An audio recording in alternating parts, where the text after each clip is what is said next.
제가 2월 18일에 커뮤니티 포스트에 예약 주문한 팔런티어 CEO 알렉스 카프의 새 책 The Technological Republic을 받았다고 올렸습니다. 책이 출간된 날 바로 도착하여 재미있게 읽고 있습니다. 이 책은 카프의 세계관과 비즈니스에 대한 흥미로운 시각을 담고 있어 투자자의 관점에서 CEO의 생각을 이해하는 데 도움이 될 것 같습니다.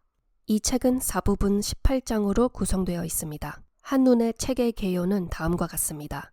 그리고 이 책은 한 가지로 요약됩니다.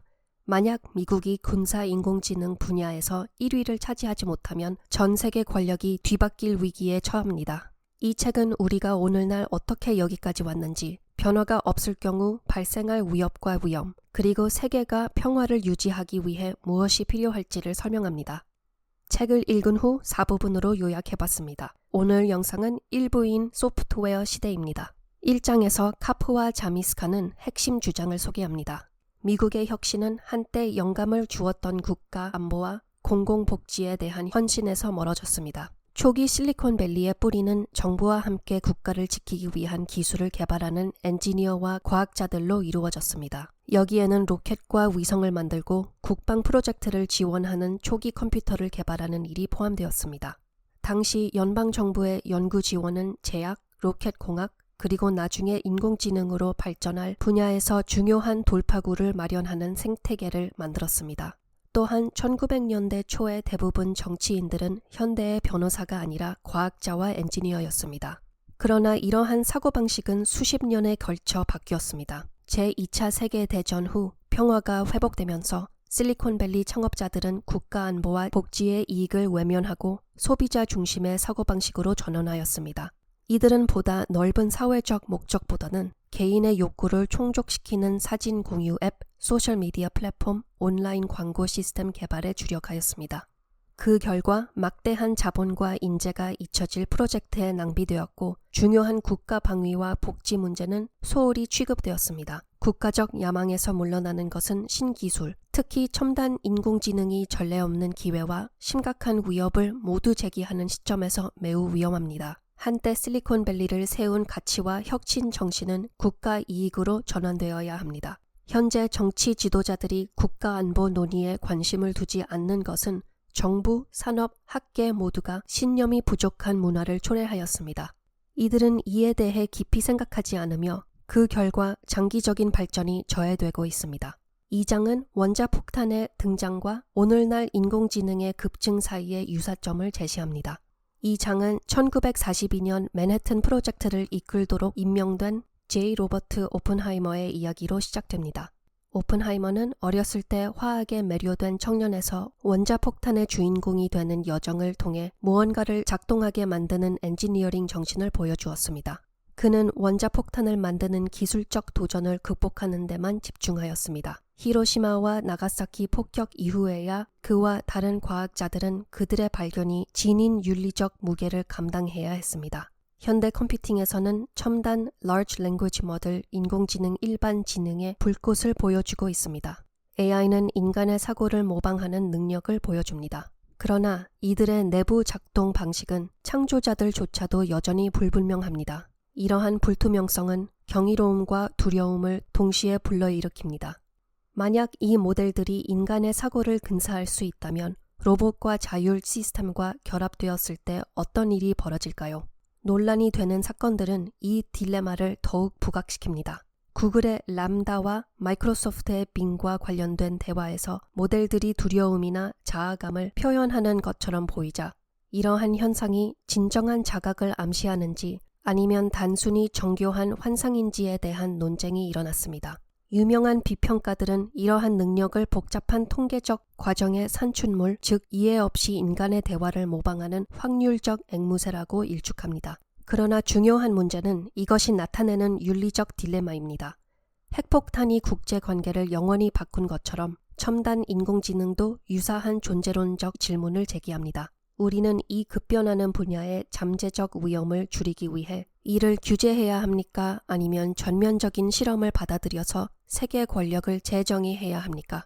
저자들은 오늘날 내린 선택이 국가 안보뿐만 아니라 인간 창의성과 지적 자아 정의의 근본 구조에 영향을 미칠 것이라고 제안합니다.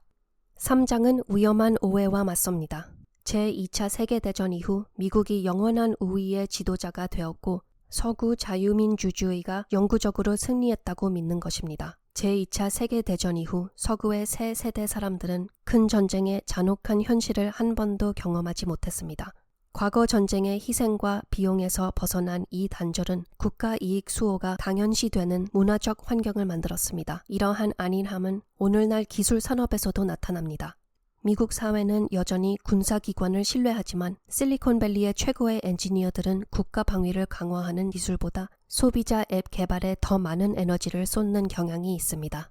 예를 들어 구글과 마이크로소프트의 직원들은 정부와의 방위 계약 종료를 요구하며 항의한 적이 있습니다. 이는 기술 전문가들이 군사 응용 분야에 참여하기를 꺼려한다는 넓은 경향을 보여줍니다. 이러한 결정은 엔지니어들의 창조물과 국가 안보의 전략적 필요 사이에 심각한 단절이 있음을 드러냅니다. 이러한 안일함의 이념적 기반은 자유민주주의가 최종적이고 반박할 수 없는 형태에 이르렀다는 믿음에서 비롯됩니다. 이로 인해 많은 사람들이 새로 등장하는 지정학적 위협을 광소평가하게 되었습니다. 그러나 역사는 혁신, 특히 군사기술 분야의 혁신이 여전히 권력의 최종 심판자임을 가르칩니다. 적들이 첨단 안면 인식 시스템과 드론대와 같은 최첨단 시스템에 계속 투자하는 가운데 실리콘밸리의 이러한 프로젝트에 대한 기피는 미국과 그 동맹국들을 위험하게 만들 수 있습니다. 영원한 승리에 대한 잘못된 믿음으로 인해